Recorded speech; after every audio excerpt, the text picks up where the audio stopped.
Cheers everyone! The recipe today is eggplant balls, an excellent alternative for all the people who don't eat meat, probably because they think animals are evil and should die screaming in the wild, rather than in a clean, merciful way on the hands of a butcher with a heart of gold. These are crispy, flavorful and delicious, plus they are very easy to make. Just watch this. You are going to need, of course, eggplants or aubergines, depending on the part of the world you live in.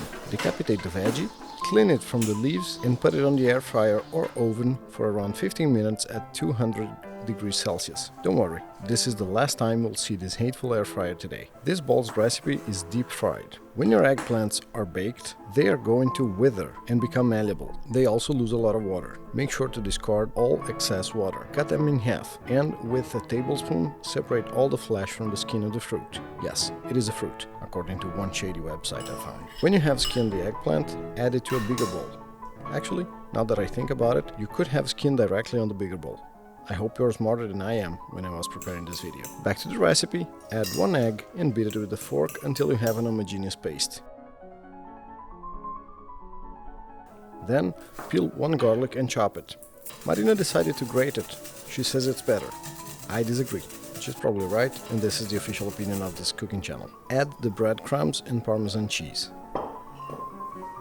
The exact quantities are not that important. You are looking for a thick paste consistency.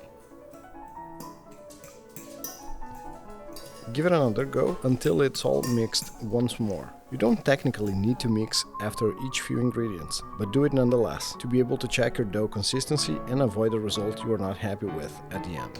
Roughly chop parsley and add to your mix salt and freshly ground black pepper. Go for a quick last mix with a fork, and when it's all thoroughly mixed, it's time to grow some balls. To shape some balls.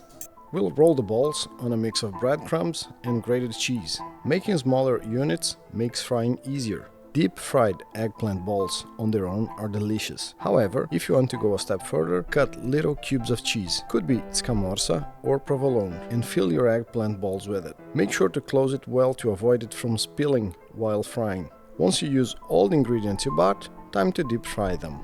Yes, it could be done on an air fryer. No, the results are not even close. Deep frying adds a lot of flavor. It has an unbeatable crunchy bite and, of course, will be so good it will touch your heart. Quite literally. I hope you enjoyed this recipe. We had a lot of fun cooking this, and it goes really well as an entree or to accompany a lot of dishes. Bon appetit!